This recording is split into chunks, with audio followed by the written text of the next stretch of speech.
Trunk's taking some well-deserved time off. Lucky for you, we record every show. Listen back and pick out the absolute best of Trunk Nation. Best conversations, best guests, and best callers. This is the best of Trunk Nation on SiriusXM's Faction Talk. Hey, what's up, everybody? It's Eddie Trunk, and this is the best of Trunk Nation on this President's Day Monday. I've got the day off today. Hopefully you do as well. I'll be back live with you guys tomorrow, as usual, and throughout the week starting at 3 o'clock Eastern, noon Pacific, talking rock with you here on Trunk Nation. Today on the best of Trunk Nation, we're going to revisit a couple recent interviews because these both have had some curveballs happen.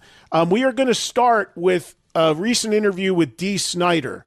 I'm going to bring you an encore of this. I did this in September of last year when Dee called in the day that the Twisted Sister reunion was announced. We had an exclusive interview with Dee to talk about Twisted Sister reuniting for their 50th anniversary after being apart for 10 years. The reason we're doing this one is because, as we now know, this reunion with Dee is not happening. As we learned a little over a week ago, due to health concerns, Dee has opted out of doing this reunion. Now, Dee has been in touch with me. He's asked me to tell everybody he is totally fine. It just was not smart for him to take on doing something at this level at this stage in his life. But it's interesting to go back and listen to this interview now that we know that, because in the interview, I did ask Dee if he really felt like he'd be able to do this and sustain touring at his age. So now that we know he can't, let's go back and listen to when he thought he could and get some thoughts from him. By the way, the interview you're about to hear is also available in video on YouTube, on the YouTube channel at Eddie Trunk. So we'll get to Dee Snider, and later in the show, an interview from 2024 with Bret Michaels. But let's get started with Dee talking about coming back to Twisted Sister, which we now know is not going to happen. And there he is. Once again, we can say Dee Snider, the front man of Twisted Sister, as of a few hours ago. Dee, how you doing, bud? Do I think Mike over here or Mike over here? Which one? That one. The second one was better. This one. Okay, it's a floating mic. Got this weird background. Just deal with the people. First of all, how red am I? Holy crap. I have a glorious tan. I was just down on the beach and all. I look like I'm red in this dungeon with this floating dildo in front of my face. Hey, Eddie, how you doing, man? I'm good. So, Dee, I thought today when I heard the announcement, which you kind of been teasing a little bit on social media about Twisted's coming back, it reminded me of what I think is a very underrated film, and that is The Godfather 3, and the scene where Pacino says, "Once I'm out, they pull me back in." And you're pulled back in because for 10 years I've been talking to you and I've been seeing you do solo stuff and going up with Bret Michaels, and I'm like, dude, you can still do it. Why aren't you doing it? And you're going to do it again. So tell everybody how you reached this conclusion to once again go out with Twisted Sister. Well, first of all, that line from The Godfather 3 is the only thing anybody remembers. Nothing, nobody quotes or can say anything other than his daughter was in there and she was terrible. Great Not director. me, though. I love that movie. I could give you other quotes. I think it's super underrated, but anyway, I digress. It wasn't kicking and screaming, and it really was a milestone thing. I turned 70 years old in March, and just, milestones they are what they are, but at the same time, they're reflection times for people. And me reflecting, and I realized, wow, next year is 50 years of, since I joined Twisted Sister, since we became, me, Eddie, and John, JJ, became a band. And that's significant. And the offers have kept coming in, and the interest is there to have us reunite. And I called the guys up and said, what do you think?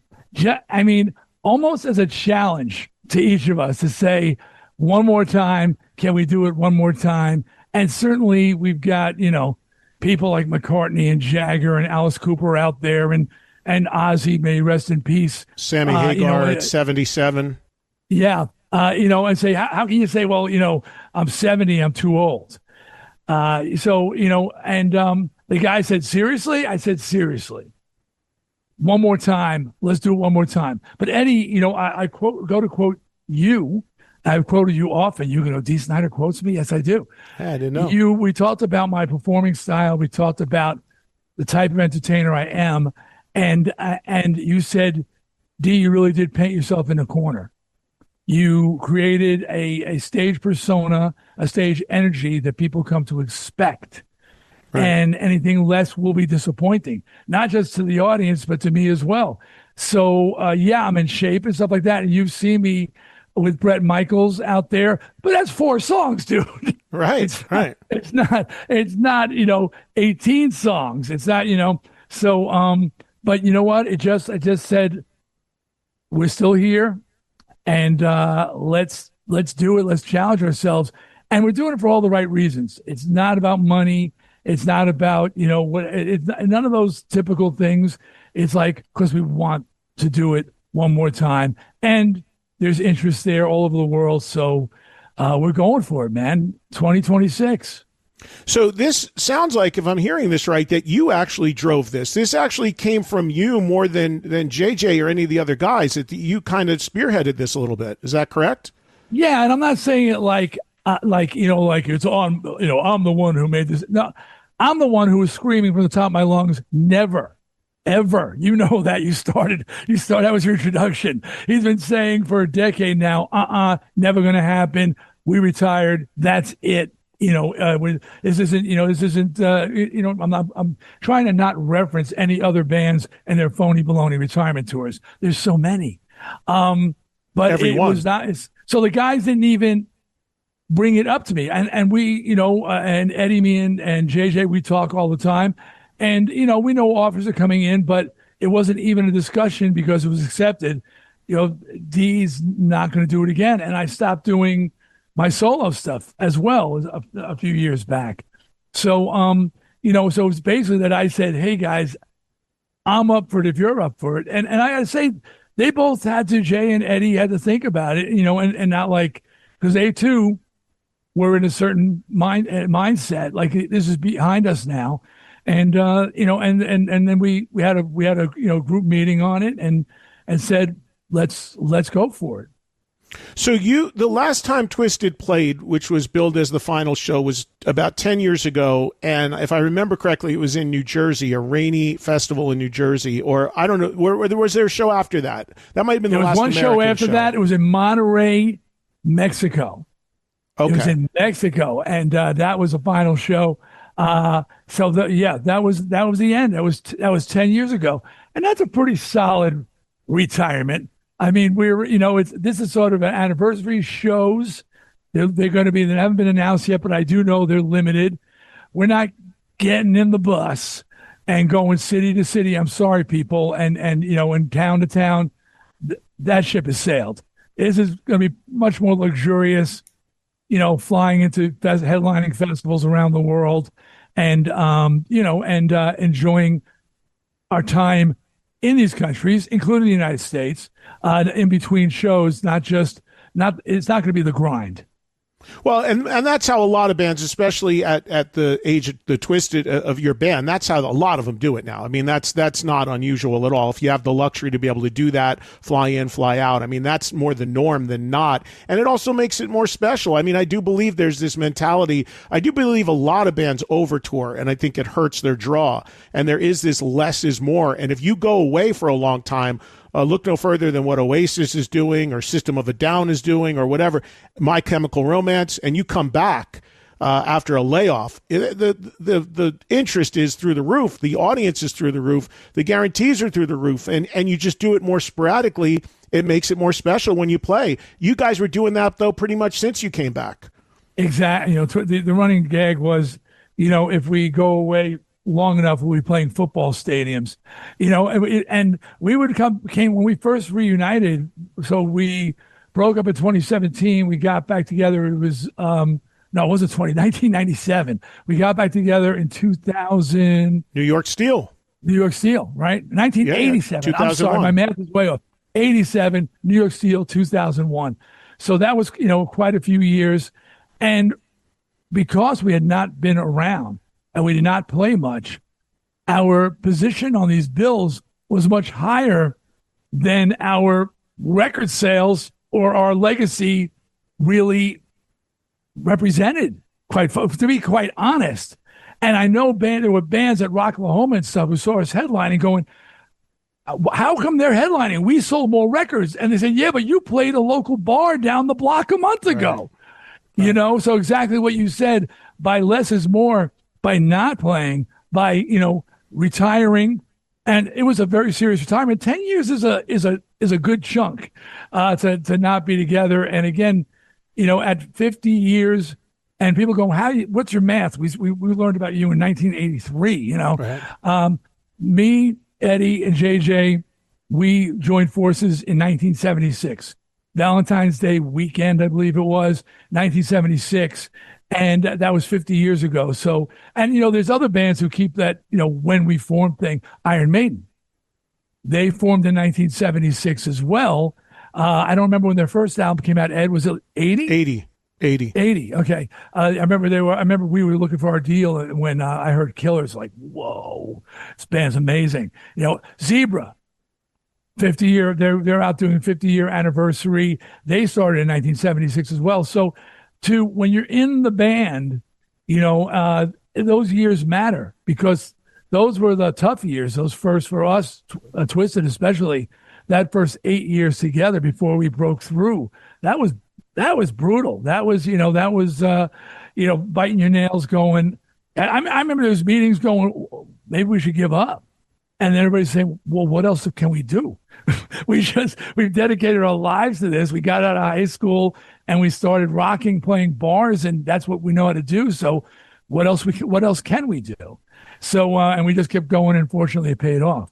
Yeah, if you guys don't know about the history of Twisted Sister prior to Stay Hungry, all you got to do is watch the Twisted Sister doc about all the early club days. And me being a guy that grew up in New Jersey, I was well aware of the band and what you guys were doing on the circuit. Even though I was too young to go to those shows, but I was well aware of it. And it was an 8-year overnight success when Stay Hungry came out, or 10-year overnight success, or what have you. So there is a lot of history there. So D, I'm curious. So last time you guys play, it is 10 years ago. You're 70 years old now. You were 60 then, and you were questioning whether at that point, you told me more than one time, you're worried about maintaining that standard that you set, that corner you painted yourself into. So now, as you're about to go out and do shows at 70 on what will be, and for people that don't know, Twisted is way bigger in Europe than you are even in America. You headline and play huge festivals over there. You're playing huge stages. You're 70. You got to still be out there being Dee Snider. What's the regimen going to be like? How do you feel about it? I see we're doing this on Zoom. I can see Dee shaking his head and smiling. Are you confident? I mean, you're always a confident guy. You think you're going to be able to pull it off, or what do you think? What's the regimen? If you've seen the website, the announcement page, it's a flat line. And then the heartbeat slowly starts coming back in. God forbid. That's not by accident.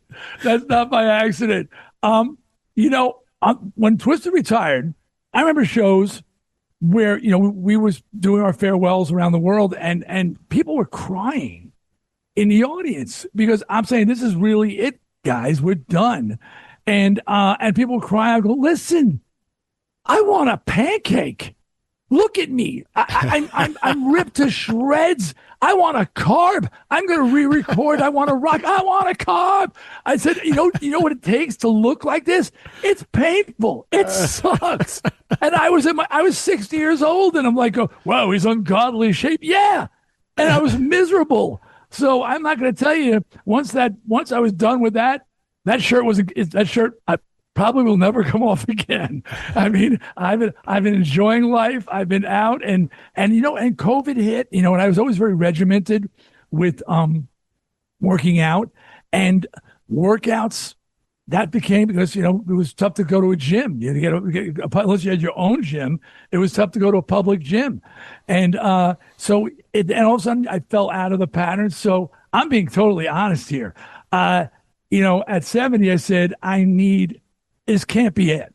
I need to challenge myself to, just to go out in a blaze of glory. Bon Jovi, but really, I'm going, okay, March, called the guys. What do you say? Let's do it. We talked. All right, let's do it. When are we going out? Next late spring, summer. Good. I've got like a year to get in shape. So I'm back in the gym. And I'm not you can just see by my I can clearly see you have not let yourself go. Do you still look like you haven't had a slice of pizza in 10 years? I'm not a slum. That's not true. I had 2 last night, and they were awesome. But I haven't gone. But still, there's a big difference between going out and doing 4 songs with Bret Michaels and holding the stage for 20 songs. So it's gonna be a challenge. And but I sure don't want to embarrass myself, and the band doesn't want to embarrass itself. So people, you will be impressed. I promise I will make some 20-year-olds feel really badly about it.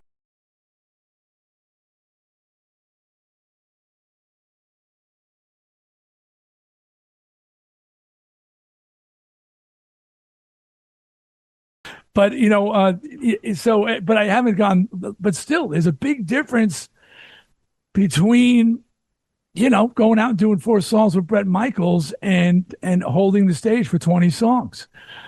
So it's gonna be a challenge. And but I sure don't want to embarrass myself, and the band doesn't want to embarrass itself. So people, you will be impressed.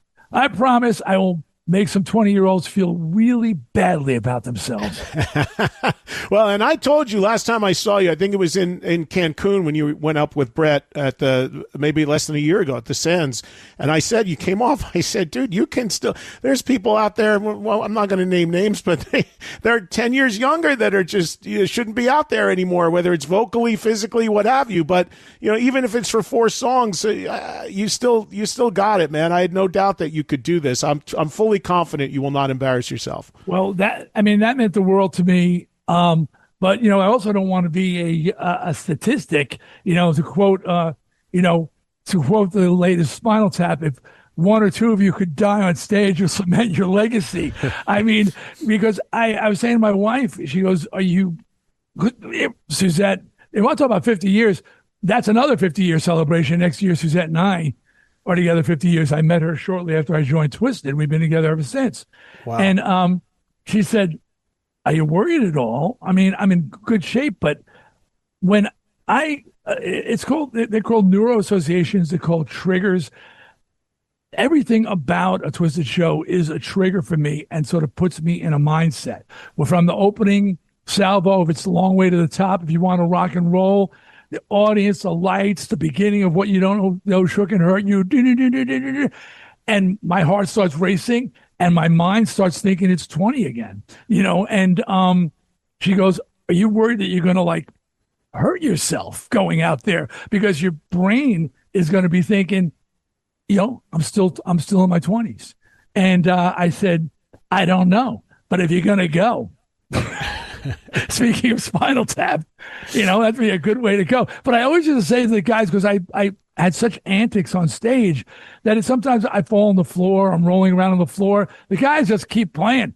And if I actually had a heart attack and went down, they go, "Oh, that D, he's such a character, writhing around on the stage, acting like he's in agony." Until the EMTs came and carried me off, JJ and Eddie would probably go, "Oh, he was serious?" Oh, it reminds me of a story Jimmy Crespo once told me when he was playing in Aerosmith. He had just joined the band, and he said that Tyler was on the ground and looked like he was doing this bit where he was passed out from exhaustion on the ground, and he's not getting up and he's not singing the next line. And Crespo was new to the band. He didn't know what was going on. He said he was still playing. He went over, he was kicking him in the ribs saying, "Hey, you getting up or what?" It turned out that Tyler was so loaded on drugs, he just absolutely passed out in the middle of the set.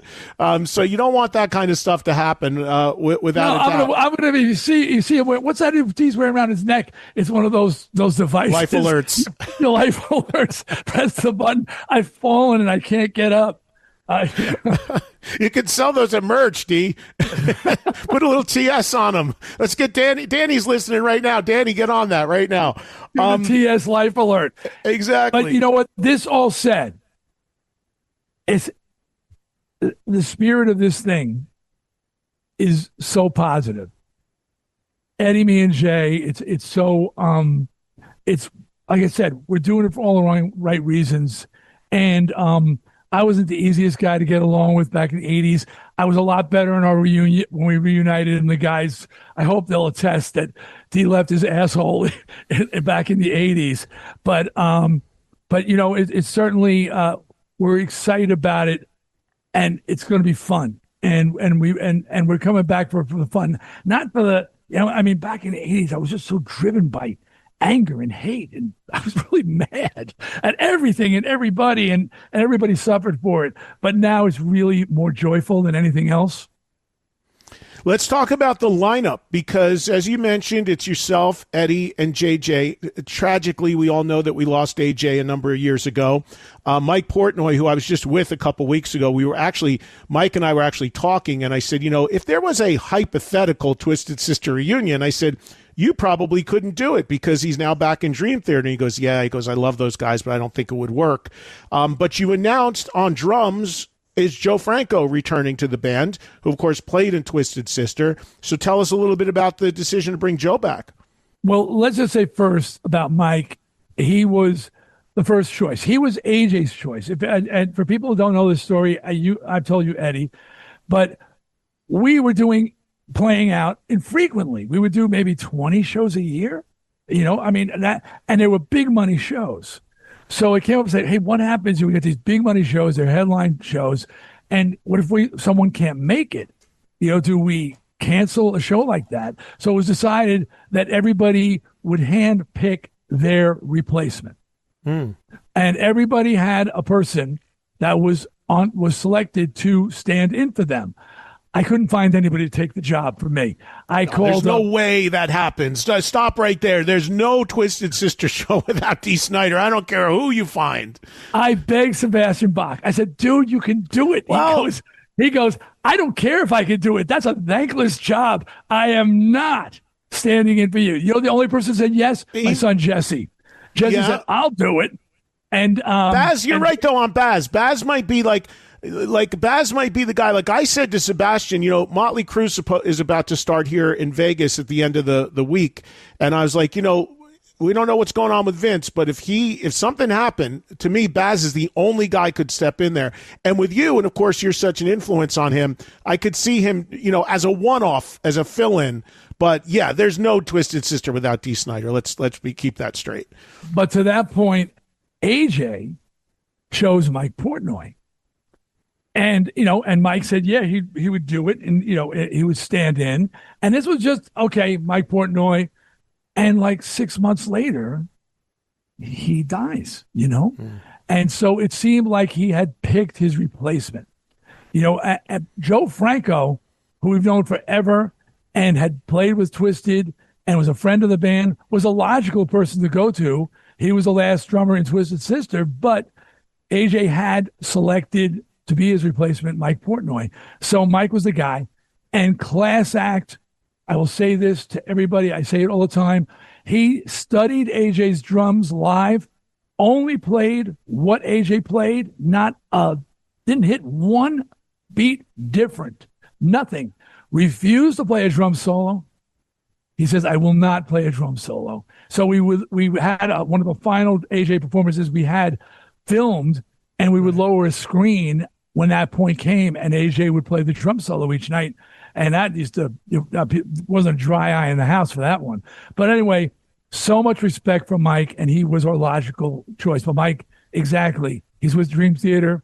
His dance card is always full. It could not be more full than that. So we're sitting there, well, who are we going to get? And then we just looked at each other and said, Franco. I mean, he was the guy we would have gone to in the first place. So we called up Joe, and he was like, dude, I'm already warming up. So Joe Franco's back in the fold.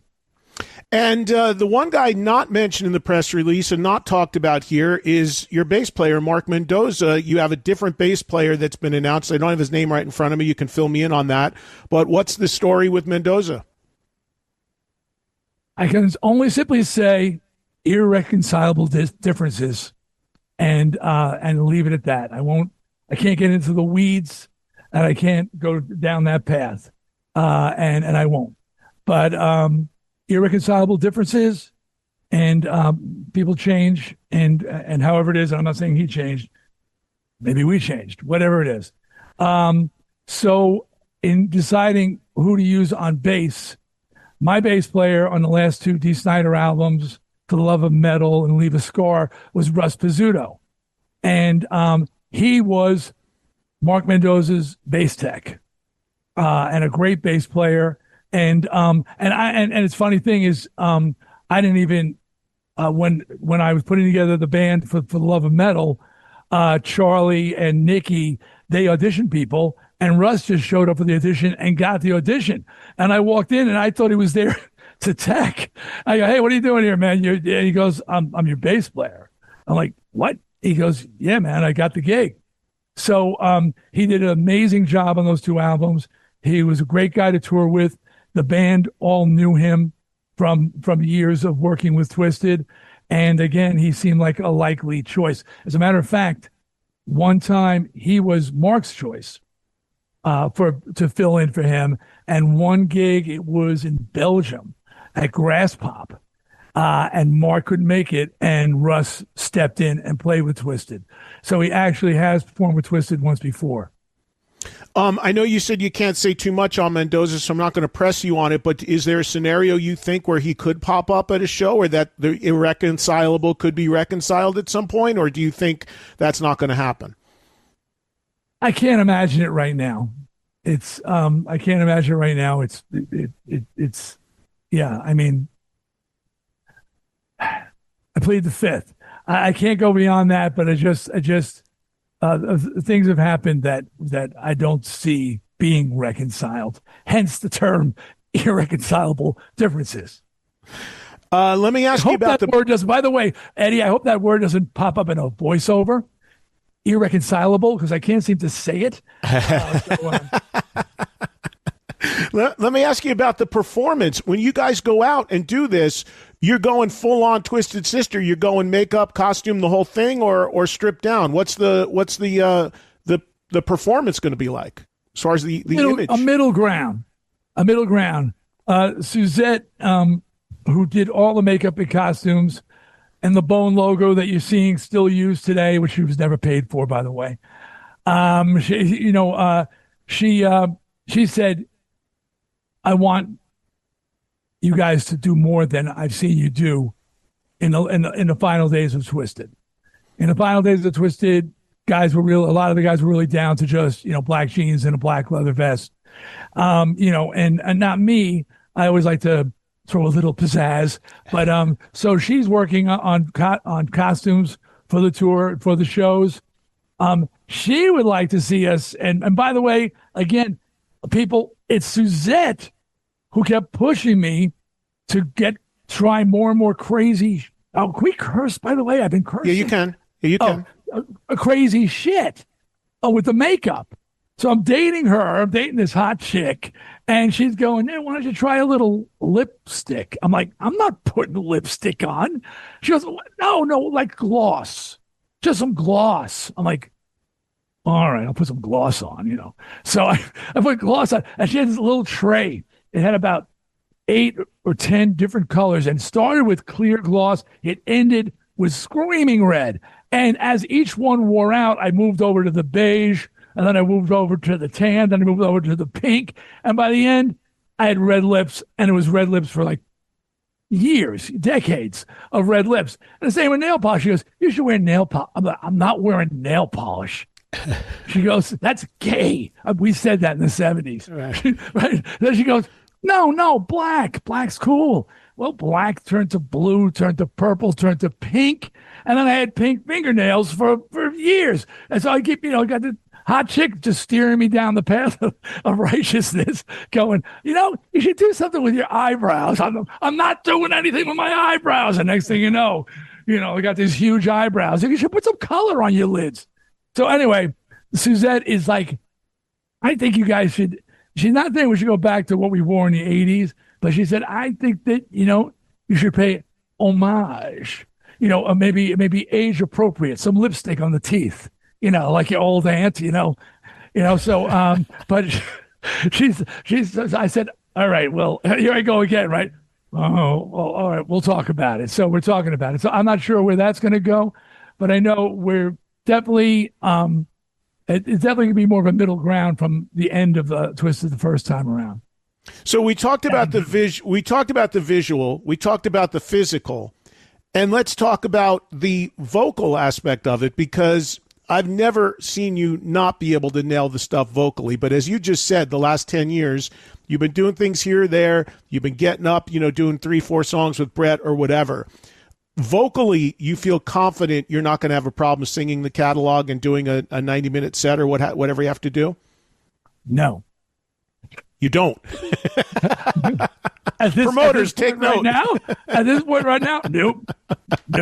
But I am, I'm gonna start, singing more and longer. And and start I'm actually, because we're scattered now. Eddie's in Nashville, Jay's still in New York, and I'm in North Carolina now, and so I'm actually getting a local pickup band to go in, once a week and run through the set.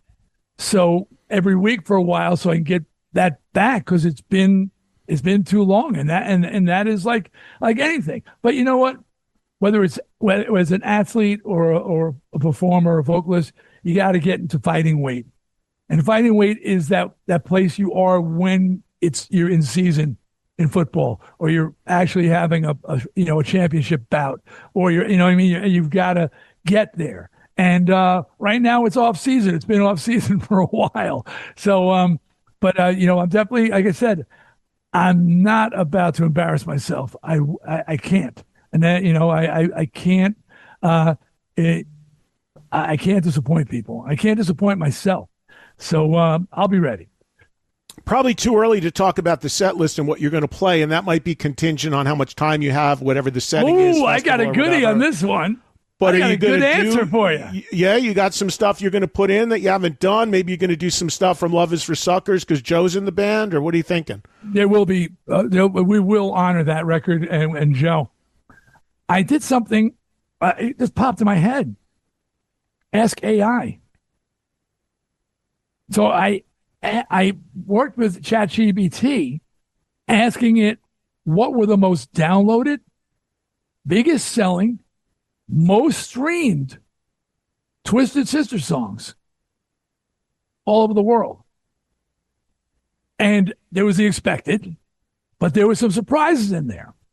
And I'm not going to tell you what the surprises were, but I spent many hours, because you could teach ChatGPT as you refine it, because at first there were some cover songs that popped up and Christmas songs. Like, all right, no Christmas songs, no covers, no duplicates. There's 3 we're not going to take. It's in there. No, just the one.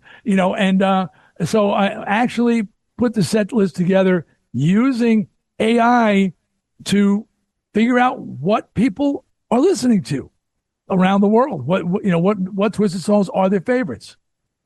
I would imagine you see that in the streaming data too. I mean, I'm thinking. Tell me if I'm right on the top 3. Obviously, we're not going to take It's got to be 1. I Want to Rock has got to be 2, and I would almost say The Price is at 3. Do I have that right? Yeah. Yes. The top ones are obvious. Right. But then there's others that were surprising, so that's others that were really surprising. And it was kind of cool to see those surprises.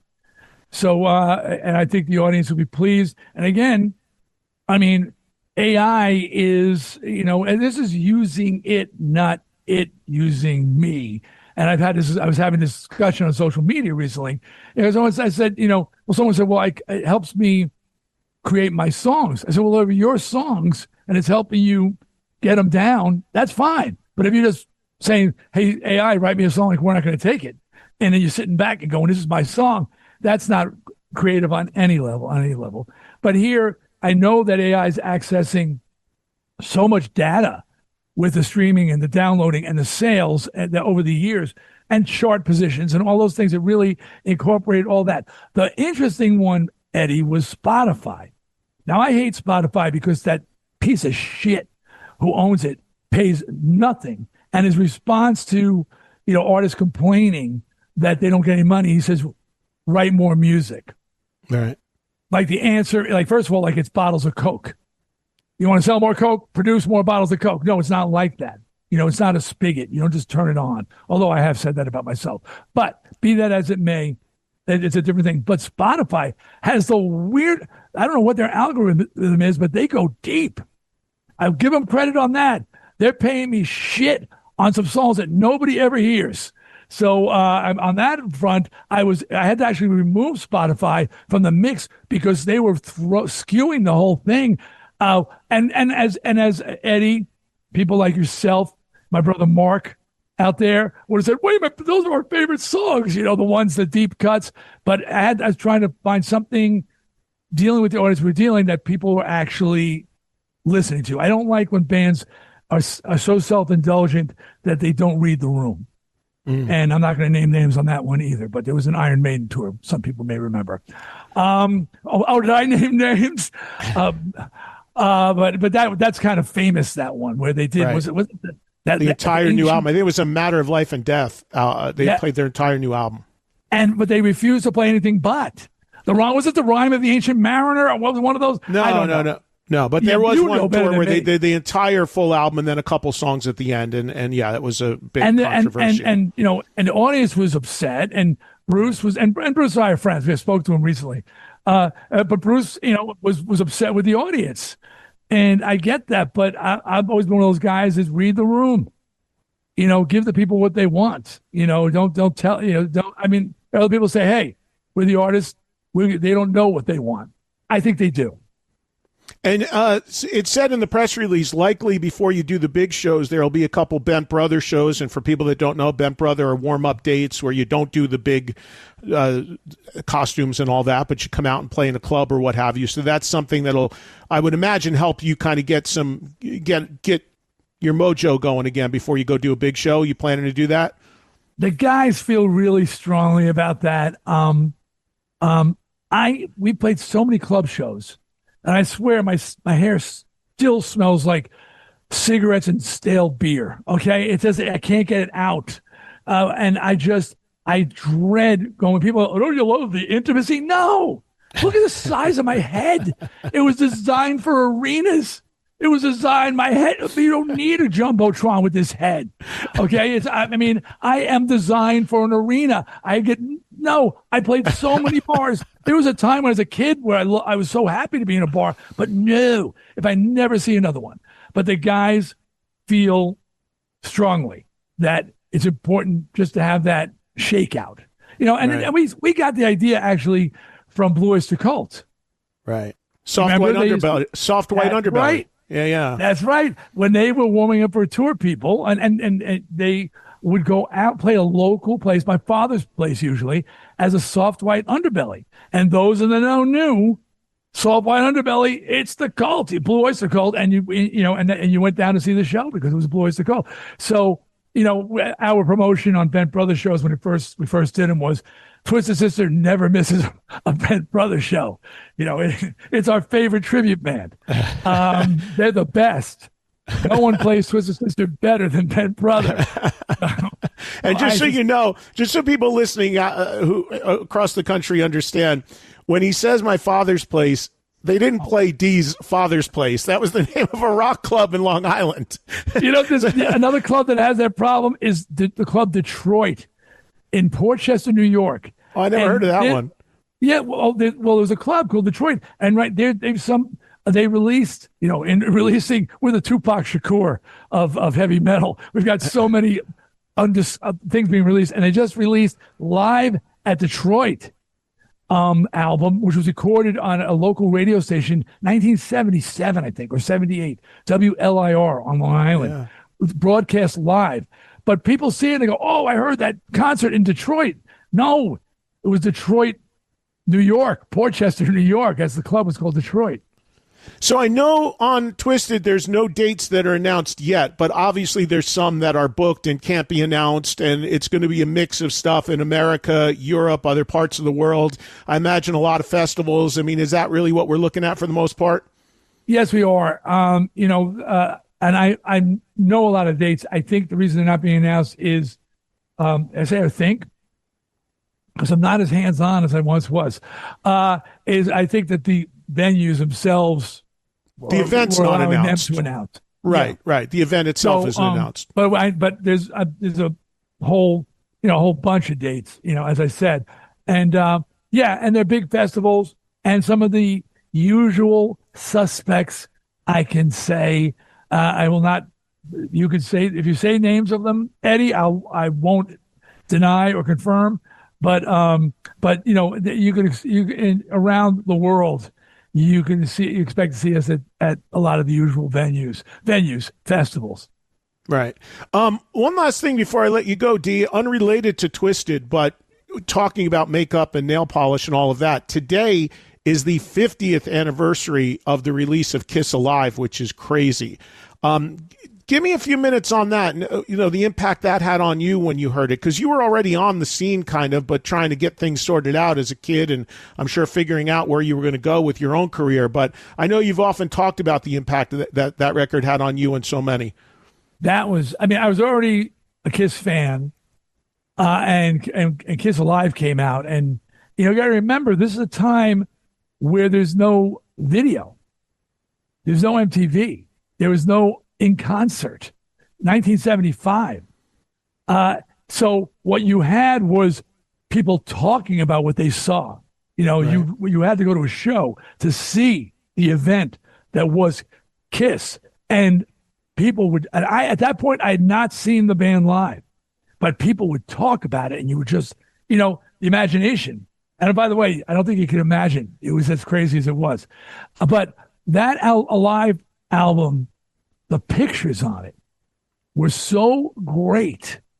And looking at those photos, now you're seeing real, not like Cream Magazine or Rock Scene, but some vivid color pictures of this band, the Gene with the blood dripping down, and it was just, and then to put on the album, it was inspiring. And 75, I'm working at Corvette's department store.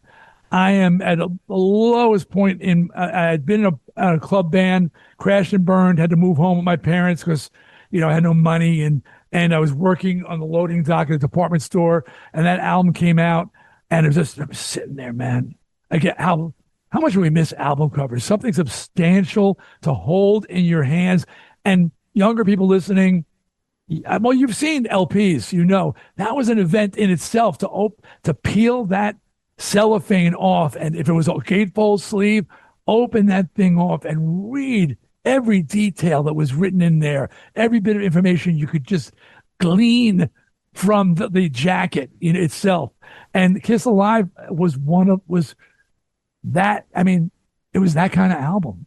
The notes inside, the handwritten notes, there's like, oh my God, they're really demons. He's writing a story to us. And then I remember growing up such a big Kiss fan, I used to tell people all the time, the first thing I would do when I got a Kiss record is open it, the cellophane on the side, and shake it, because they'd always have stuff that would fall out. A book, tattoos, order form for merch, the love gun, whatever. And with the Live, they had that booklet in there, and then you looked at, I used to the cover was one thing, which was a stage shot. I always thought that was a live shot, but it was actually staged. But I used to stare at the back cover, because you'd see the kids holding the homegrown sign, and then you'd look, like I'd scour that audience, and you'd see like, one guy who's sitting there with like a joint in his hand like this, the clothes they're wearing. It's so 75. It's Cobo Hall in Detroit. And just that whole scene is just puts you in that. And then you listen to the record and you're like, I'm there. I'm in that building right now. It's crazy. Yeah, it an amazing record. It was so well put together. And, got to tip our hats. Eddie Kramer. Yes. Who worked with you guys. Kramer. Yeah. Yeah. When you talk about live albums, at Woodstock, he did the Woodstock album. I mean, he's mixed so many great live albums, and he really is just, and he produced the very first Twisted demo of any with I'll Never Grow Up on it and everything. So we worked with Eddie at Electric Lady Studios, which was amazing because Eddie helped build that studio with Jimi Hendrix, brings us in there to do a demo. And, he pulls some strings, and we've got the Cars in there. We've got the Stones recording Some Girls down the hallway. I remember Jagger coming and chicken dancing through our room. I still not sure it happened, but the door opened, and because he knew Eddie. So, so he just throw the door open. He like chicken dances around the room and back out the door again while we're trying to do a mix. But, but Eddie Kramer is just, and he's just has such a catalog of amazing records and music he's responsible for. So, and he's still working. He's still working. He's working with a new band with Orianthi. He just came out with they just announced yesterday a Hendrix thing he mixed in Atmos. So he's like 80, 81 years old, still going strong, and still one of the greats. But yeah, JJ has a podcast, by the way, a French Connection, worth checking out, people. And he does one of his podcasts was with Eddie Kramer, which is really cool. Yeah, and I think in that Eddie broke the news that he's working on a new version of Kiss Alive where he's going to gather up all the shows that they recorded that they didn't use. Amazing. So great dude, what a talent. And I just wanted to recognize that. Sonically, these records, because that was part of it, is that it felt alive. I know it was alive, but it really just came through the speakers. So many times live albums gets lost in the recording, but Kramer really figured out how to put it together. And I got to say, those amazing photos, staring at those photos and listening, to "Come On and Love Me," yeah, it's just the best. Anything you want to mention before I let you go? I know you've got, I think Danny mentioned you got a signing show or something coming up as well. You're doing a couple of those. Yeah, I'm at Horror Hound. Is that what it's called? This weekend. Actually, Bruce Dickinson's there. He's there on Friday. Me and Geezer are there on Saturday and Sunday. It's going to be great to see Geezer. Okay. Well, I love you, Ed, and we're both radio show hosts, and so we're gonna switch hats. Now I'm gonna be the host, and you're gonna be the guest. Okay. God bless Ozzy. Now, this is no slander. People, please just reel it in. It's a conversation. I watched the live broadcast. It was really tough to watch. And I don't know if I want to see every one of my heroes go to the bitter end and do a show for me. And Ozzy chose to, and people loved it. But I was in tears, man. I was in, and when he was singing "Mom, I'm Coming Home," there wasn't a dry eye in that audience, and there wasn't a dry eye in North Carolina. Okay, I mean, it was painful, and Ozzy was breaking down. It was really, and I just, what was your feeling about it? If you feel comfortable talking. Well, about it. the overall event I thought was fantastic. His performance, and you look, I had Tony Iommi on this show. To my knowledge, the only interview Tony did since the whole thing happened right after. And at that time, of course, Ozzy hadn't passed away at that time, but Tony had said that he really wished that Ozzy didn't do a solo set. That he wished, because he said Sabbath were prepared to do 6-7 songs. And I think a lot of people forgot that event was originally about Bill Ward. It was originally about the original Sabbath. That's what Ozzy really wanted, the original 4 guys to play one last time. So Tony said they were prepared to do more songs, but since Ozzy, then it kind of pivoted towards an Ozzy tribute as well, and he decided to do his own set before. Yeah. Because I even said to Tony, I was shocked that they were back to back. I figured if he was going to do that, let him do that at 4 p.m, get a few hours break, then come out and do Sabbath. Tony said, so was I. He said, but the whole thing kind of took like a little bit of a different turn for whatever reason. I understand, because I always say, D, I don't want to see the artists I love stay too long at the party. I'd rather see them end than be a shell of what they once were on stage. I've always said that. As a fan, that's how I feel. But this is different because it's something that clearly he wanted so badly. And if you think about it, the guy had a living funeral. I mean, he had a funeral while he was still alive. No one knew he was going to die. And I said to this was too. His choice. This was his choice. It wasn't. Yeah. It wasn't a. It's not a judgment on Ozzy and I'm so, as an OG day one Sabbath fan, that people forget when they first came out, they were disregarded by a lot of people. They were considered a joke. And that was because now heavy metal was taking a shape, with Sabbath. And I was one of those people who said, no, screw Country Joe and the Fish. Black Sabbath. I had a band that only played Black Sabbath in junior high school. I love this band. To see them as the years went on, grunge really brought a different attention to them, and people started to look at them differently. And to get the respect they deserve, to have these blue-collar guys from Birmingham be honored like that in their hometown, I was so proud as a fan. And if ever a band deserves it, it's Black Sabbath, okay? Don't get me wrong at all. It was just, I'm just saying that as a fan, it was tough for me. It was hard. Yeah, and I agree. It was. And the other thing I thought about in retrospect is, thank God he didn't die on stage. I mean, the guy had a heart attack, and he's animated, and he's excited. He's pumping his arms up. Thank God. That would have been just beyond awful. Hey, I'm hearing my end music. I got to wrap it up. But sorry, brother. Oh, and Ozzy's voice was incredible. His voice was incredible. Just want to say. Yeah. Always great to talk to you, man. And welcome back. Thanks, brother. One more time. One more time. Happy 50th, and to Twisted Sister as well. And we'll learn more about the shows as they get announced. Good talking to you, man. I'll see you soon. Thank you, man. Bye. All right. There he goes, everybody. Dee Snider, Twisted Sister are back, as you heard. Like I always say, no band ever ends. Reunion tours, contracts, holograms, avatars, slot machines.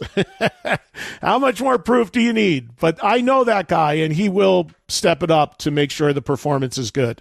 Well, thanks to Dee Snider. Health first and foremost, as always. And again, Dee is fine. He's fine to live his daily, regular life with no issue. But at the doctor's orders and at 71 years old, he did not feel it was smart for him from a health standpoint to go out and do these Twisted Sister reunion dates. If you saw the release that JJ French and the Twisted Camp put out, they said they will let you know about the future of Twisted Sister basically somewhere down the line. So, you know my mantra, no band ever ends. We will see what they got up their sleeve and if they are able to do something to commemorate 50 years of the band. But it will not be, if anything did happen, with frontman Dee Snider. Wishing Dee the best, wishing Twisted the best, and we will see what happens. I hope you enjoyed that interview from last year. All right, we got to take a break. We'll continue on the Best of Trunk Nation after the break with an interview from 2024 with Bret Michaels of Poison. Here at Trunk Nation, we understand the uncontrollable urge to call, but don't, because Eddie's not here. This is the Best of Trunk Nation with Eddie Trunk, Sirius XM's Faction Talk. Welcome back to the Best of Trunk Nation. So good, you have to hear it again. Faction Talk. Welcome back, everybody. It's Eddie Trunk. This is the Best of Trunk Nation on this President's Day Monday. Back live with you guys tomorrow to talk rock music. Next up, we got an interview with Bret Michaels. This happened in February of 2024. The interesting context on this one is that in 2024, there was talk about a Poison reunion tour in 2025. And in the interview, Bret says, no, we're not going to do it in 2025. We're going to do it in 2026 to celebrate 40 years of the first Poison album. Well, now we know that's not happening either. And that has been well documented and well covered. We've had Ricky Rocket on the show twice talking about that. Ricky making allegations it's because of Brett's money demands. Ricky since came on and said, well, we didn't really get that far down the line and kind of did a little damage control there. We now know Poison 2026 this year is not happening either. And now they're saying 2027, kicking the proverbial can down the road once again. Who knows? But for now, we know that no Poison tour in 26. And back in 2024, Brett was talking about that happening. He was also talking about his Party Gras, which is about to go out. So there's all your context for this interview as we go back a couple years in the time machine and hear from Bret Michaels. We are going to get caught up once again with our good buddy that we last visited with in Florida a few weeks ago at the Rock Island Fest, where he closed it out with a great performance with kind of what he's going to get ready to take on the road later this year. Pretty much the same lineup as far as the people that were working with his band that night, which were Lou Gramm and Dee Snider. It was great to see both of them. And, of course, great to see Bret Michaels, who joins us now live on the air. What's going on, buddy? How are you? Eddie, my brother, you always get me fired up. I hear the boom, bah, I feel like I'm going into the ring. I feel like you're getting me fired up to go into the ring. I could see you shadow boxing as you were picking up the phone. I was. And that, by the way, Rock Island was incredible. What a great night. You were amazing, and the fans, as always, incredible. But it is what we're doing this year, Party Gras 2.0. I want to thank you, but especially all your listeners for just bringing it out there. And this year to have Don Felder of the Eagles opening up. I mean, this is a guy that co-wrote Hotel California. We're going to be doing Life in the Fast Lane, Take It Easy, opening up the night. 7 o'clock hits that stage, and he's just an amazing guy. And then Chris Jansen, we've talked about this a lot. Him and I did CMT Crossroads together, and we set a ratings record for the show. And game changer, and now him coming out, he has the number one song in country with All I Need Is You, and he's like a Mick Jagger of country music. And his first song he ever learned to play was Talk Dirty to Me. That's as true as it gets. Wow. And then, really a great story. And then you've got the incredible Dee Snider, my brother, my partner in crime, coming out to rock the world with all of his hits with the Bret Michaels Band. And then now the Rock and Roll Hall of Fame nominated and good friend of yours and mine, Lou Gramm, the original voice of Foreigner, bringing Cold as Ice, Hot Blooded, Double Vision, Jukebox Hero. It's going to be incredible. Yeah, Lou was on with me on Tuesday, and we talked about it. And yeah, he said wonderful things about you and the vibe and how much fun he had doing it and how much he's looking forward to doing it. And great timing too, Bret, because I mean, look, I've been screaming for over 20 years. I think Foreigner is one of the most egregious snubs for the Rock and Roll Hall of Fame. Definitely in my top 5 every year. And the fact that they finally made it on a ballot, and let's hope by the time Party Gras starts that he will have been, inducted when the voting goes out, because I mean, my gosh, the amount of great songs that band created that are just so timeless that you hear every day somewhere is just incredible.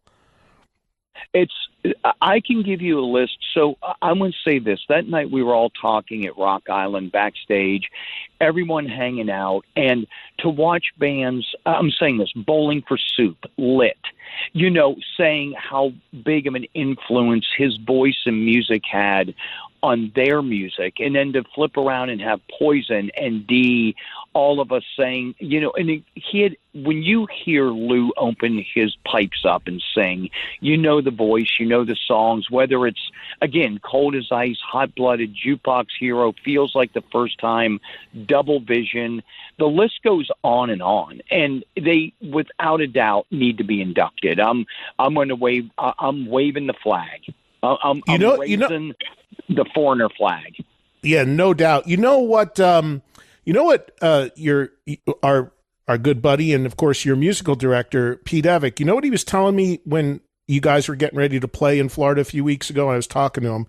getting ready to go out and do the intro, and I was talking to Lou for a little bit, and then Pete said to me, he goes, this band plays a lot of songs because you generally will call out some covers during your own set, and you've always had different people get up and jam with you guys wherever the city, whatever it may be.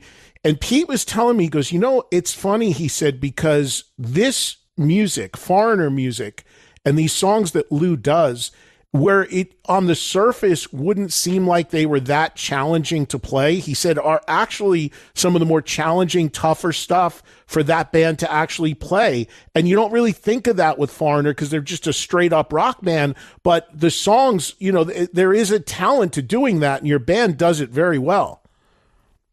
Thank you. And that, first of all, me and Pete had a long discussion about this, that the songs are great rock songs, but they're also extremely complicated layers in there, and different things going on, and vocally. It's not just the music. Vocally, there's a lot of stuff happening in there, and I think that's also what makes them great. But in the end, forget about how simple or complicated a song is. It's about being a catchy song with a great payoff. When you hit those choruses, and I'm hoping that that's what Poison has brought. When you hit that chorus, when you hit a chorus of "We're not going to take it," or "I want to rock," there has to be a payoff, and that's what those Foreigner songs have, is a payoff, and that's what a good song that stands the test of time does. You got good music, and it all comes together with a big hook in the chorus. And of course, with D, because again, I just saw this, what Brett's taking out later on, and we'll talk about the dates here in a second, I just saw them do. D coming out is, D is a freight train. He comes out, D keeps telling me publicly and privately, D keeps telling me he can't do it anymore. And I'm like, dude, I know he's a bit older, but he's in phenomenal shape, and his voice is still in great shape. And I'm like, you know what, D, you can keep telling yourself that, but every time you go on stage, you prove otherwise, because you still come out there like you're 25 years old, and you still got that crazy powerful voice. It's amazing. You know what I tell him? That, D, you can do it because you are doing it. That's why I'm bringing you on stage. I laugh. You and me laugh about it. He goes, I don't know, man. I go, D, you are on stage better now than when you were 25. Like, he's crazy up there. And then he's like, well, I'm singing the part Nothing But a Good Time. Like, he's a leader. He is. He comes out there. He brings that energy. We're both born on the Ides of March. Think about that. Both born March 15th. And it's called The Heights. I know you're going to laugh at me, but it was when you're driven to take it to the next level. And him and I both are. He's great with the fans. He's great talking with people. He makes people laugh while he's up there talking about life. Oh, yeah. But he also delivers. He does shtick. He does shtick. He has shtick. He does. He's got material. He doesn't just sing. He's got shtick. I go, D, you're like the Henny Youngman of our generation. He really is. It's good. Those two guys plugging in with your band is great. Obviously, the last Party Gras, you did something similar with Mark McGrath and Steve Augeri, so now you've got these two going out with you. You mentioned Felder. I just saw Felder. I'm in Vegas. He played in Vegas on Sunday at a post Super Bowl party that Mark Davis, the owner of the Raiders, threw. So I just saw Don do a set there, and of course he played at Rock Island as well. And when you talk about, same thing with like a guy like Lou, when you talk about songs, I mean, when he starts doing all those Eagles songs, there's not a person that doesn't know those songs. So that's going to go down a storm. Absolutely. And again, he's been out with me on different events I did. I did a big one in Rocklahoma, or I should say Oklahoma. We did this big festival at the lake, and everybody knew every song. And then he came back up. We'll have him jam on every rose, play the guitar, sing along. But he's a great dude. And that's what Party Gras meant to be. It's got to be a celebration of the fans, the bands, and the music. But it starts with us going on that stage, and before one fan and family member enters the building, we need to be having a great time. And I just refuse for it to be anything other than that. Party Gras is meant to be a celebration of gratitude and tip of the hat to the fans, to everything that you do, and that's what it's meant to be, and that's what it's going to be. And people, this year, the tickets in the pre-sale have already exploded. They launch big tomorrow on Friday, and for these 6 particular festivals with this lineup only.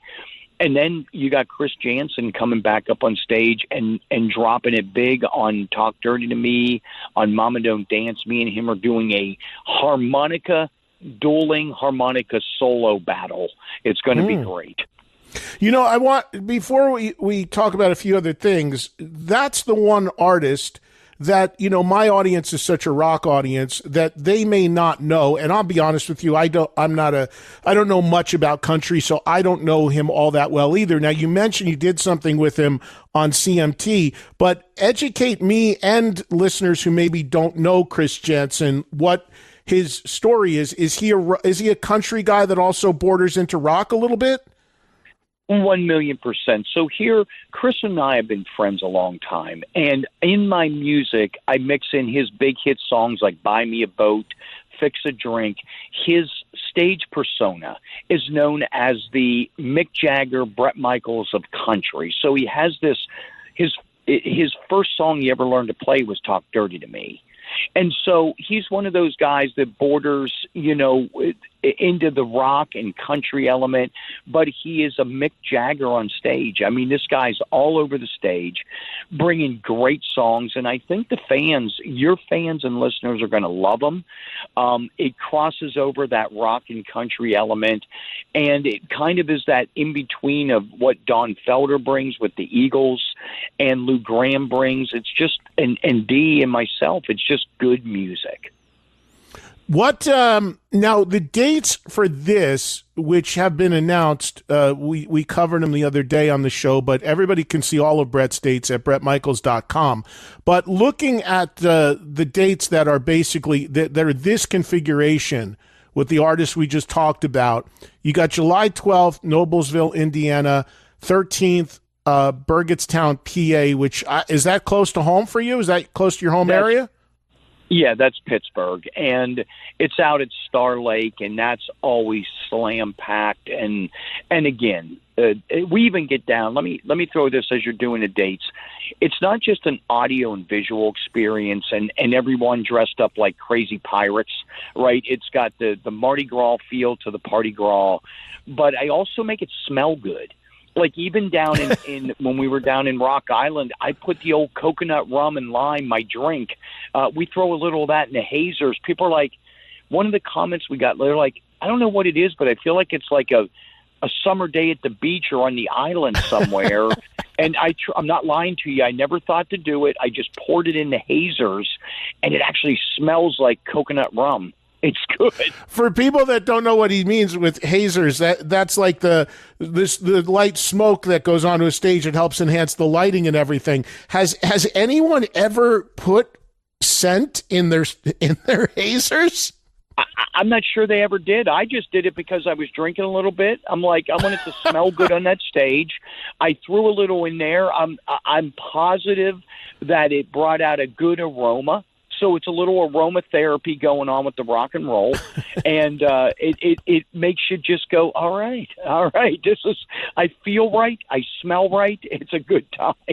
You know, that's really smart. I don't know if anybody's ever done that. And it reminds me, here in Vegas, there are certain casinos that in their air circulation system, they pump in a fragrance because the idea is it makes people feel good. It makes things smell good, and people want to be in the casino longer to gamble. There's one right across the street from my house that actually it's overwhelming. I don't like going in there because I smell it too much. But the casinos have been doing that for years.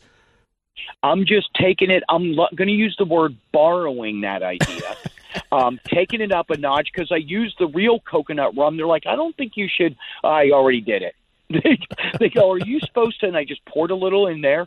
And then everyone's like, oh, my God, This smells good. It's called rock and roll. The hazers give it that rock and roll lighting. So you get that little bit of, I want to say old school fog machine, but the lights look a hell of a lot better and it smells good. I said, that's a win-win.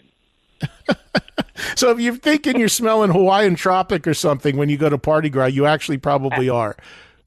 When you think it, you actually are smelling it. It's actually happening. So you got Clarkston, Michigan, August 23rd. My home area, yep. where I saw you play, do this last year, PNC Arts Center, Homedale, New Jersey, August 30th. And then you go up to New Hampshire on the 31st in Guilford, New Hampshire. And then that looks like that's it for these particular dates, which begs the question, rough math, that was about 6 shows. Do you hope and do you want to add more for people listening around the country if they're not near these areas? Yes, so absolutely. But here's what happens with Party Gras. We kicked it off in Rock Island. We then went to Battle Creek, Michigan.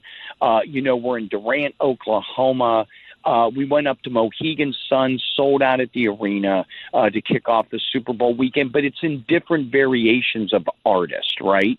And these 6 are with Live Nation. We've got about 6 or 8 more with AEG, just doing the different festivals and in different lineups. But this is the exact lineup for this, and they're already on the pre-sale. Launched big, and then tomorrow on Friday, it's going to go through the roof, and we're just going to keep this good time happening. But it just comes, the Party Gras comes in different looks and different artists. So do you, I know when you did this last year that you wanted this to be an annual event. Clearly it's turning into it. It's already year 2. So basically, if fans are seeing this now and like, hey, I'd like to get one of those shows, you could pop up with more of these at any point between now and the end of the year. Absolutely. And all they got to do is go to BrettMichaels.com, LiveNation.com, check out your site. And it comes, again, in many different forms of this lineup. And we just bring it. Last year, I can't thank enough Night Ranger, Starship, Mark McGrath, Steve Algeri from Journey. It was a great launch. And this year, we're just going to do the same thing. We're bringing that great summertime feel. Last year in New Jersey, I promised we were coming back on a Friday or Saturday, and that's what we're doing. Hey, Brett, hypothetically, if you could have anybody, alive or deceased, just playing fantasy here, who would be the ultimate artist, person, band that you would love to do a Party Gras with you? Like, if you could pick anybody, who would it be? So are you ready? Here we go. I've already, listen, I'm grateful for this year, and I'm focused on that. But I'm just saying, what if we were to throw in a little Brian Johnson, a little AC/DC? Go with me. You just happen to have Mick Jagger just come out on that stage, right? A little Start Me Up, a little Satisfaction. Then it segues automatically into a little Steven Tyler, a little Aerosmith. Right? Mm-hmm. You got a little Skynyrd with Johnny coming out there singing a little bit. So you got some Aerosmith, you got some Rolling Stones, just throwing it out there, a little AC/DC, all part of the Party Gras. I'm just saying, I'm not saying it's going to happen, but I'm allowed to dream that that's what's going to happen. Yeah, it sounds like your soundtrack of your mixtape on your bus after the show. That's exactly what it is. And then I'm just going to manifest it into happening. Exactly. Well, everybody we're going to start making calls. We're going to make moves. Exactly. We are movers and shakers after all, so we absolutely will make all of that happen. I'll get on the phone with Brian Johnson right now and say, hey, those stadium dates you just announced all over the world? You're pulling those out. Yeah, you're done. You got to go play with Brett. Do those, and then we're gonna throw a couple 2-3 AC/DC songs into Brett's Party Gras. It's already happening anyway. So exactly. I know he's out there doing the karaoke thing occasionally. He's just going to come on stage, bring a couple of them big AC/DC hits, and just throw them into my set.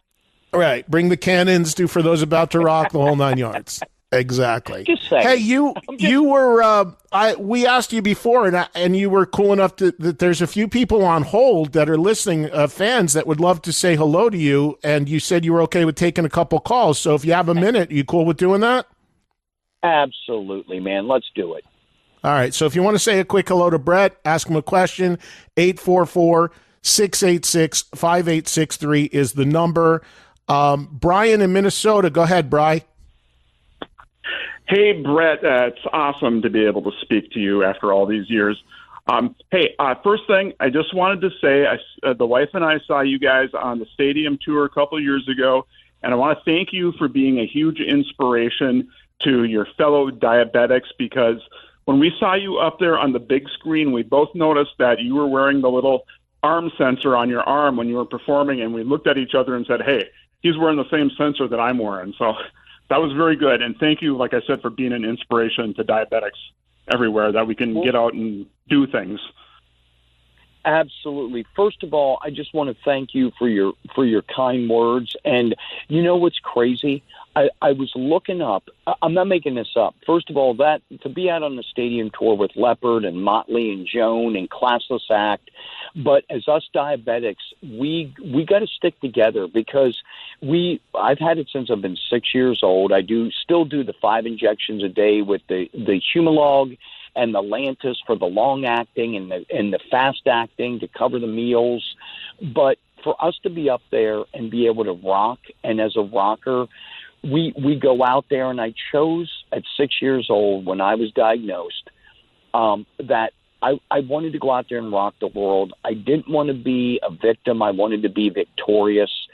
And it takes a lot to go out there to keep them blood sugar levels right, to walk out on that stage and be able to rock the world. And I want to thank you for being there with us. We're in it to win it together, for real. We're in it to show diabetics we can rock.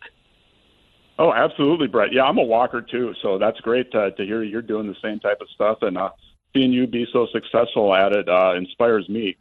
Hey, my question for you real quick before I let you go was this. Just wondering, talking about the stadium tour and Party Gras, once this current cycle of Party Gras touring is done, do you foresee possibly taking Poison out again with another 2 or 3 or 4 big acts like that on a stadium run? 1,000,000%. I was grateful to be out there again.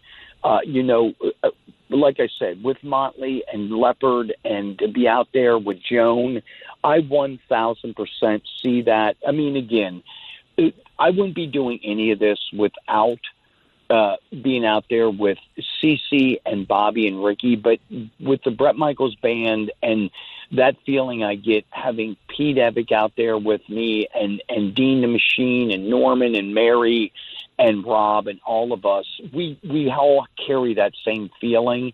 I think in 2025, 2026, 1,000,000%, we're going to bring all the Poison Greatest Hits reunion and make it part of what Party Gras is. We'll make it the Poison Reunion Party Gras and bring a lot of great bands and just without a doubt unleash all those Poison Greatest Hits. Now that I'm thinking about it, speaking of Poison, since Brian brings that up, I'm thinking that what year was the first record? Was it 86? Here, are you ready for this? So Poison with Cece and Bobby and Ricky, myself, that was truthfully a lot of years. Again, but the real first independent record recording of Cat Dragged In, that was without a doubt May. Are you ready for this? May of 86. So my point with that would be that you guys are coming up on a pretty landmark anniversary of 40 years since the first record. So it would be cool to, to do some sort of 40th anniversary deal or something like that. And is there, do you recall, like when you made the first record, when you made Cat Dragged In, did you record more stuff? Like if there was a hypothetical 40th anniversary reissue, is there material, or is what's on the record all you guys recorded back then? Oh no, we recorded a lot of stuff. You got to remember, when we did that, we were down at the Music Grinder Studios on Melrose. We put our money together, right?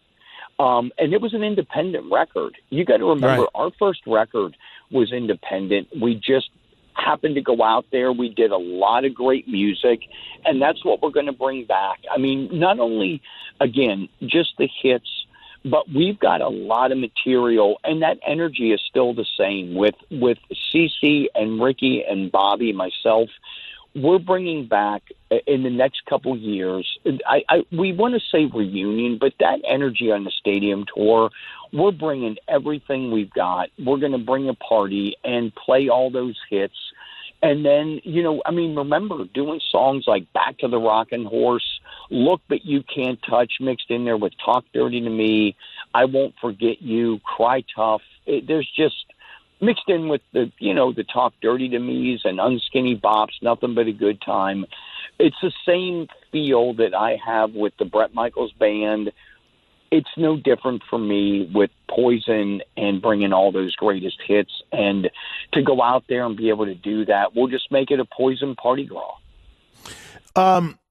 A lot of people that I see calling, we're only going to take a couple calls here. I don't want to hold you too long, Brett, but a lot of the people I see calling are all calling to ask about shows for Party Gras in their city, wherever they're listening. So bottom line is, when they're announced, they'll be on BrettMichaels.com. Right now, it's just the 6 shows. But if more are added with this, just look at Brett's website, because as of now, I'm sure you'd like to go to all the cities, but you just don't know right now, right? Well, we are out there doing all the cities, just in different forms. Right. So it's a bunch of different artists, different forms joining me on stage. And again, having Mark McGrath, he'll be back out with me. We're going to have Steve from Journey. You got all the lineup that's happening right now, and then we're going to continue to do this, and it's going to be absolutely incredible. I promise. Oh, so you're going to rotate some of the guys you used last year back in possibly this year also? Yeah, and we've already done that. I mean, you think about that, and again, I wanted to say to everyone, great questions. And again, you think of all the different people. We got Josie from Saliva coming out. You've got, you think I'm crazy, but Brian doesn't know it yet, but he's coming out from AC/DC, whether he likes it or not. And I think you need to get it. You need to play a date in Sarasota for that to happen, because that's where he lives. So get a date in Sarasota. Cheap Trick, Robin. I'm just throwing it out there. Robert Plant, Jimmy Page. Jimmy Page has joined me years ago, and we rocked it. That's what this is. It's about friends. It's about people coming out that I love and admire, and I hope they'll take a moment to come out with me and me with them. Again, I walked out on that stage with a lot of people I love. I'm hoping Vince will come out there. I'm just saying, a little Phil coming out there, bringing a little Leopard. I'm just throwing it out there. This is about the fans, the bands, and the music. There's never a moment that I'm not still excited to go out there. And with me, it's a full disclosure that we are playing full-on live music. Oh, yeah, and absolutely. At any point, I just invite them to come out and join me on stage and have a great time. Here's Frank in Reading, Pennsylvania. He wants to get on real quick with Brett. Go ahead, Frank. Hi, Brett. How are you? Frank, first of all, from Reading, Pennsylvania, as a central Pennsylvanian, I just want to say it is great to hear your voice, and you just know this. We're going to be rocking this summer. We were in Grantville out there. It was awesome. I just want to let you know I went to see you and Motley Crue, and I couldn't figure out who was better. But at the end of the night, I wish you would have played longer. I wish we could unleash and play. I know when we were out there, we were there at Hershey Stadium, and I got to tell you something. With Def Leppard and Motley, they gave us an hour to play on that stage, and I was honored to do it. and we went out there and it rocked. Could you imagine? I'm just saying, for years and years, Vince and I have done some great shows together, and Motley Crue have done some great shows together. But again, that would be incredible. I'm not going to either confirm nor deny. When we come to Pennsylvania, we got to maybe get some of little Vince Neil coming up on the stage, doing some Motley, mix it in with some Poison. That would be kick ass. And I had a choice between to go see you two or Journey and Night Ranger. My wife said you can't go to both of them; you can only go to one, and I chose Motley and Poison. Well, I love you for that, and you know what we're going to do. We're going to bring you on me. I'm bringing you out this year to the Party Gras, and we're playing both in Grantville at the big outdoor amphitheater there, and Hershey. We're going to be again in Pittsburgh. So you and the missus, I'm just telling you right now, it's on me as a Pennsylvanian. As a Pennsylvanian, it's on me and Eddie. We're just going to charge Eddie. I'm going to send Eddie the bill, and you're coming out and going to be on stage with me, with you and your family. Yeah, I'll send you money via PayPal. We'll get that done. It's happening. That way you can go see a lot of great shows this year, but you're going to see the Bret Michaels Party Gras, and it's going to be for real as it gets on me. Here's Monica in Phoenix. Go ahead, Monica. Oh my God! Hi, Bret. First of all, I think you were no, I don't want to say it, but I loved you on The Masked Singer because I knew immediately it was you. But I've been watching you on social media, and Eddie talked about the tour dates, and I've been waiting for you to come out to Phoenix because I know you have a Scottsdale home, and I know you said more dates are coming. But please, when you negotiate or however it works, please, Bret, don't make the show in the summertime, please. We are not. We love Phoenix. I love you. We're coming there. You know it's the real deal. I love my Arizona. I know Eddie loves his Vegas, and we are coming there. I know we got shows in Tucson. I know they're all going to be announced, and I love Scottsdale, so we're going to make it incredible. Just keep watching, and we are about to, I promise you, we're going to rock the world. I'm always loving my Phoenix, my Arizona. We're going to be there, and it's going to be incredible. One or two more quick calls. Cormac in San Francisco. Go ahead and put him on, Joel. Let's let him say hi to Bret real quick. Go ahead, Cormac. You're on the air with Bret. Hey, Eddie. Hey, Bret. How's it going? I'm doing awesome, Cormac. And I wanted to say I know we're doing some dates in March. I know it's going to be incredible. And again, this lineup in many different forms. We're doing my big birthday party in Las Vegas this year. Then we're going to be in Lincoln, California, and that's going to rock. And just go ahead, throw me a great question. Incredible. Well, I wanted to thank you. One of the first shows me and my friends ever saw was the Native Tongue Tour in Dublin. I think it was 1993, and it was the Tivoli Theatre. So we took the day off school, and when I say that means we just didn't go to school. So we showed up in our school uniforms. You pulled Absolutely. up. You pulled up in the minivan. You came out. There must have been maybe 12 of us there. Bunch of guys, bunch of girls. You were so cool. You took photographs. You gave us autographs. And then you brought us all inside to watch the sound check with you. And it was the coolest thing anyone has ever done. And I loved you before that. And to this day, I've followed you. And you've just been so cool ever since. And just so positive. No cynicism, and just a pleasure to hear talking at the Seat Play. So just thank you for being so cool over all these years, and especially for that day in Dublin. You are very welcome, and I just want to say this to you. I remember that day. I'm not kidding you. No shit. On the Native Tongue Tour, I'm not making this up. I remember that. I remember rocking that theater. I remember being there. I remember being there on the Native Tongue Tour, and thank you for being such an incredible fan, and we are going to make this happen. So, Eddie, I just want to say this. I just want to say let's make sure that we get information and that I take care of you on this upcoming 2024, and bring you out on the road and come to one of these shows, and it'll be on me. So wait a minute. I got something here to tie in. So I actually know Cormac because he's a longtime listener.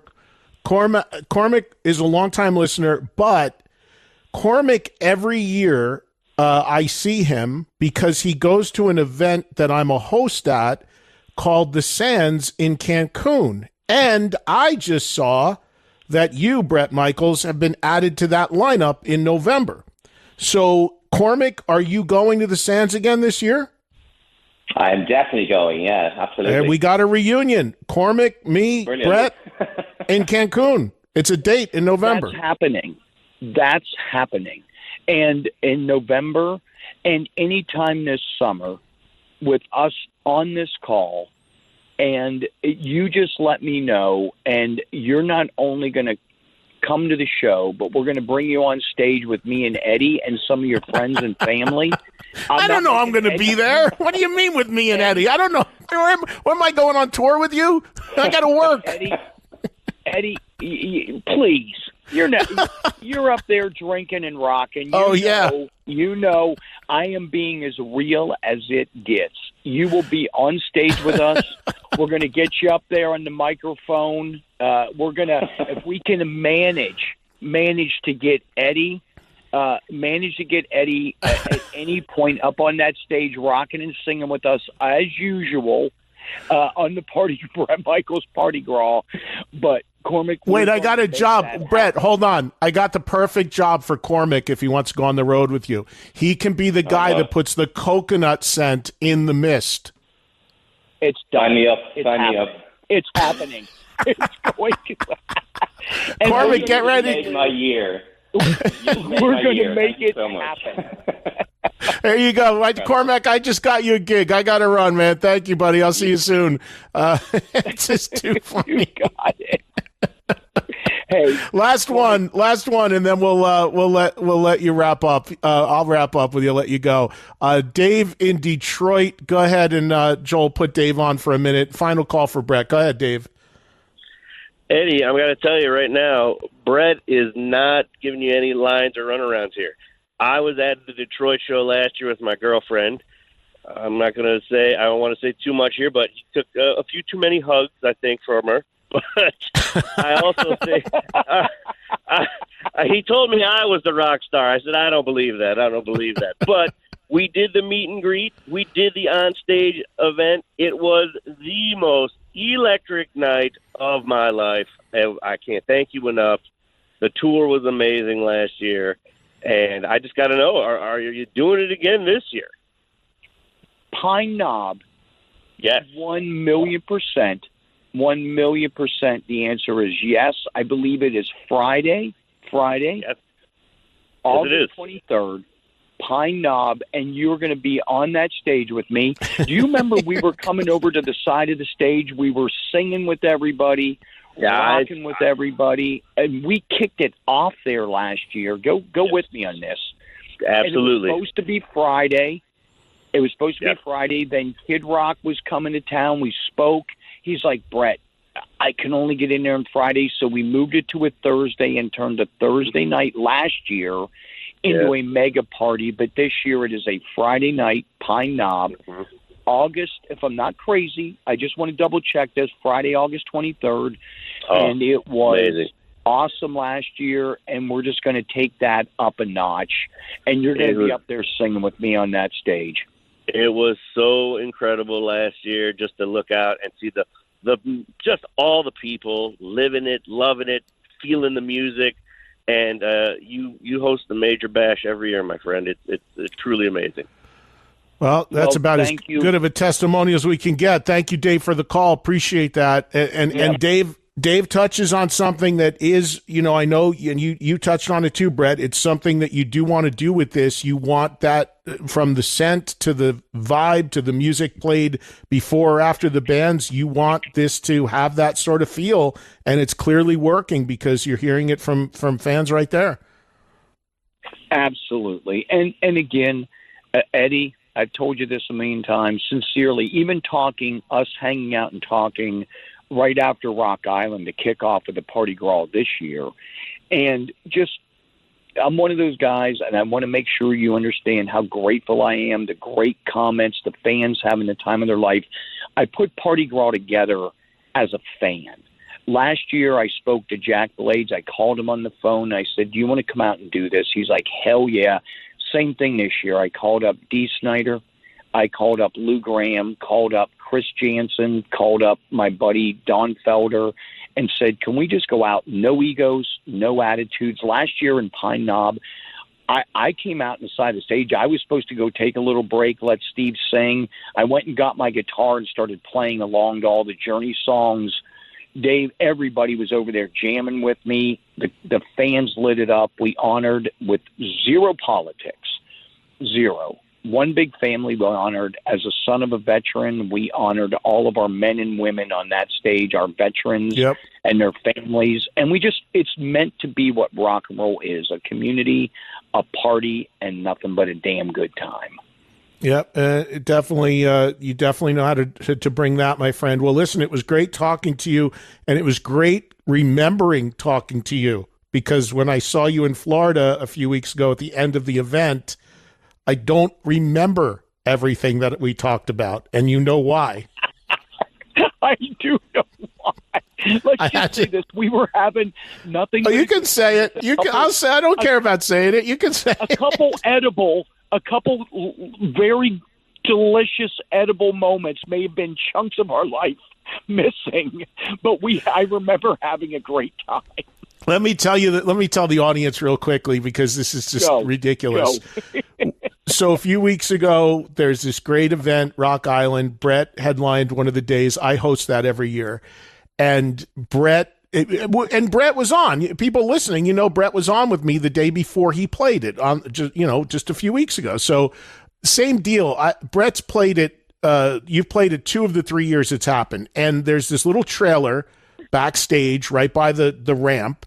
And it's the trailer I use because I have to be there all 4 or 5 days. But, both times you said, can I use it? And Pete asked. I said, of course. So when you're there for the couple hours, you use the trailer. So the end of the day, you're the last band on. So I'm out in the audience, and I think it was the last day of the whole event. And I am pretty much done with my quote-unquote work at this point. So about an hour, half hour into your set, and I rarely partake, but somebody came up to me, a good friend, so it was a trusted thing, and says, hey, you want an edible? And I was like, yeah, you know what? Why not? I'm going to pop this thing and just get loose a little bit. So I took it. Hit me like a ton of bricks. So I'm walking to get a ride back to my hotel, and I'm walking right past this trailer, which is just on the other side of a fence, and a text comes in from you, Brett, and says, hey, where are you? He said, where are you? You still here? Where the hell are you at? And I go, well, actually, I am right across from the trailer. You said, well, come in real quick. You were in the trailer. So you were in there with Pete, and I walked in, and I was like, oh, shit, because this thing was just, I do not do weed that often. And this thing was hitting me like a sledgehammer. So I'm like, all right, so I go in the trailer, and I stood there and I talked to you both for like 40 minutes, and I have a vague idea of what we were saying. But then when the fog cleared a few hours later, I actually sent you and Pete a text and said, hey guys, great seeing you. I hope I didn't say anything stupid, but I was on an edible and I have no idea what we talked about. I looked at Pete. I'm not making this up. I go, he's got a wake and bake glaze going on, as I may partake occasionally, right? So I knew exactly what was happening. I'm like, I think he's got a little bit of wake and bake glaze going on right now. And we started laughing so hard because I go, Pete, where the hell's Eddie at? I said, God, he was up there rocking, having a time, and then he floated into outer space. Go grab him wherever he's at. There was a time, Brad, I do remember this. That trailer was on bricks and stationary, and there was a time that I actually stammered, like somebody punched me. I do remember taking a step. I thought we lost you at the end. I go, well, that's the end of Eddie. I thought you missed that step on the way out. I go, well, there goes Eddie.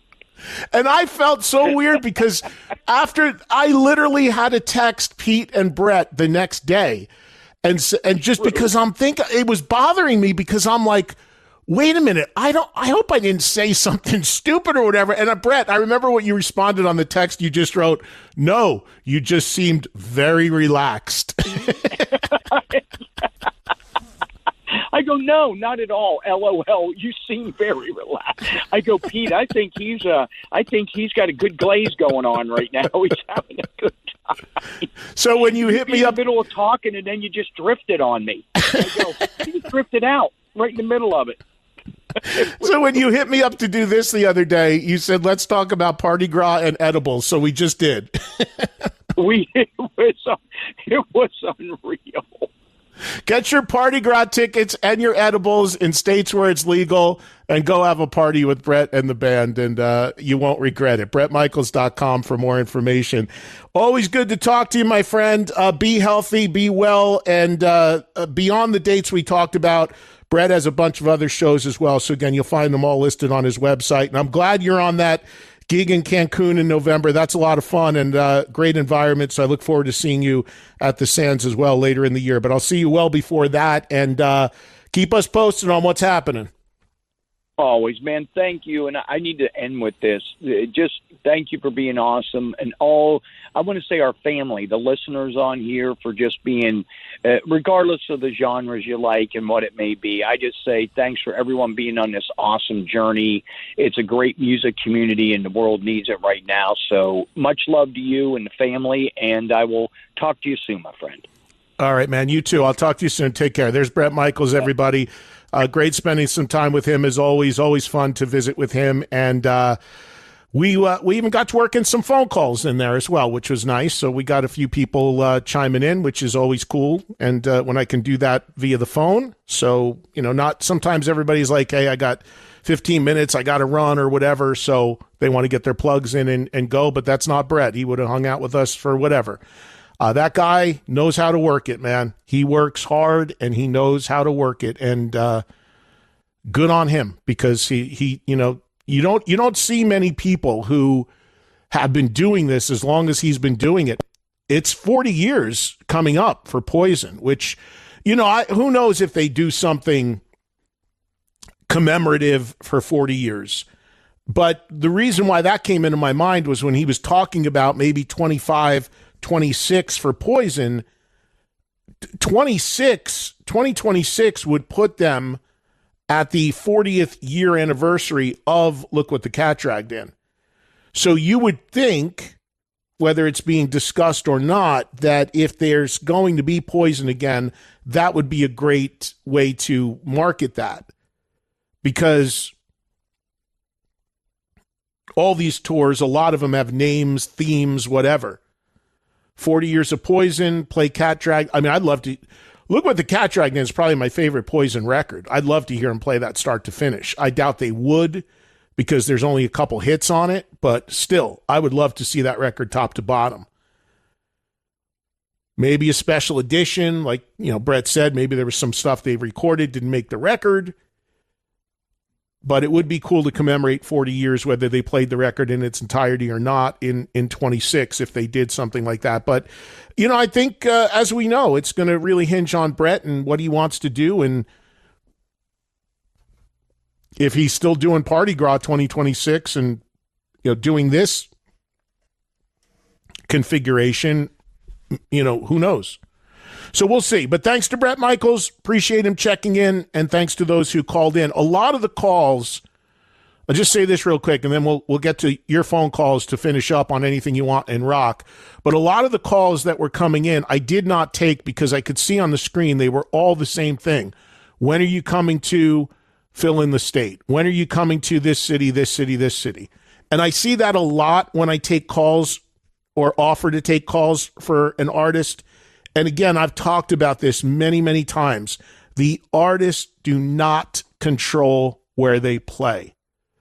Yes, they can have some requests. Yes, they can have some input, but the routing and the dates are determined by the venue's availability, the booking agent, the money, the offers, the routing, where people are going to be logistically, who's available.